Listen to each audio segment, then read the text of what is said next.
Selamat pagi semuanya, pada hari ini saya akan menjelaskan mengenai alat yang telah saya rancang, yaitu alat pemantau volume air tubuh dengan metode biomass analysis. Alat ini berfungsi untuk memantau volume air tubuh dan memberikan peringatan kepada pengguna apabila volume air tubuhnya berada di bawah nilai tertentu.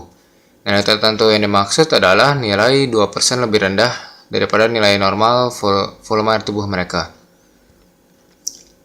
Alat melakukan pengukuran volume air tubuh dengan cara mengukur impedansi dari tubuh pengguna. Nilai impedansi ini dipengaruhi oleh seberapa banyak volume air dalam tubuh pengguna. Impedansi tubuh pengguna diukur dengan cara mengalirkan sinyal listrik AC dengan arus yang sangat kecil sehingga tidak dapat dirasakan dan tidak berbahaya kepada pengguna. Sinyal listrik AC ini memiliki nilai arus yang konstan, sehingga saat diukur tegangannya akan memiliki nilai yang sebanding dengan nilai impedansi dari tubuh pengguna.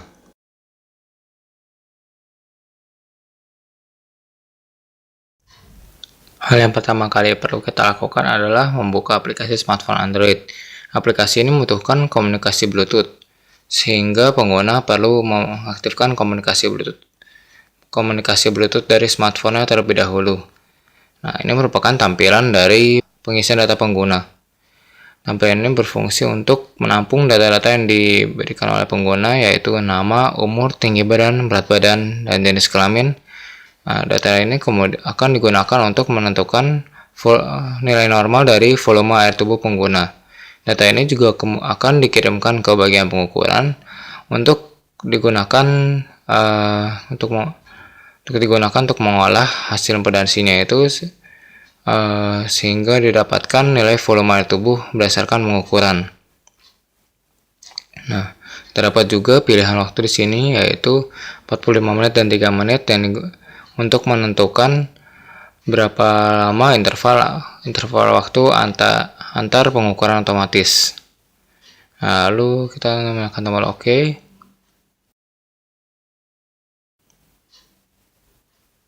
Nah, di sini terdapat tampilan pengukuran. Tampilan ini berfungsi untuk menampilkan hasil pengukuran dan juga terdapat tombol start di sini untuk melakukan pengukuran secara manual. Jadi pengukuran tidak hanya dilakukan secara otomatis, tapi dapat dilakukan secara manual juga.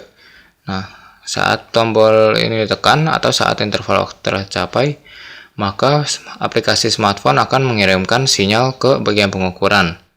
Sehingga saat sinyal tersebut diterima, bagian pengukuran akan menghasilkan sinyal listrik AC dengan arus yang tetap dan mengalirkannya ke elektroda yang terpasang pada tubuh manusia. Elektroda ini ada dua pasang, yaitu plus minus dari elektroda yang mengalirkan arus ke tubuh manusia dan plus minus dari elektroda yang membaca tegangan dari arus tersebut. Tegangan yang dibaca kemudian akan dikirimkan dari modul pengukuran ke modul pemroses untuk diolah dan diukur nilai volume air tubuhnya. Nilai tersebut kemudian akan dikembalikan ke smartphone pengguna melalui modul Bluetooth yang terdapat pada alat ini. Nah, selanjutnya kita akan melakukan pengukurannya. Kita akan secara manual, yaitu menekan tombol start. Terdapat delay beberapa detik terlebih dahulu. Ini merupakan hasil pengukurannya. Lalu berdasarkan hasil ini kemudian dihitung persentasenya. Persentasenya ini kemudian akan dibandingkan dengan persentase nilai normal dari volume air tubuhnya. Jika lebih kecil dari 2%, maka akan diberikan peringatan berupa teks Anda perlu minum dan getaran dari handphone. Persentase ini merupakan perbandingan dari nilai volume air tubuh dengan berat tubuh dari pengguna. Sekarang kita akan melihat fungsi pengukuran otomatis dari alat ini. Nah, interval waktu yang digunakan adalah 3 menit, sehingga kita perlu menunggu 3 menit untuk melihat perubahannya. Setelah 3 menit, maka pengukuran otomatis akan berjalan dan nilai volume tubuh yang baru akan ditampilkan.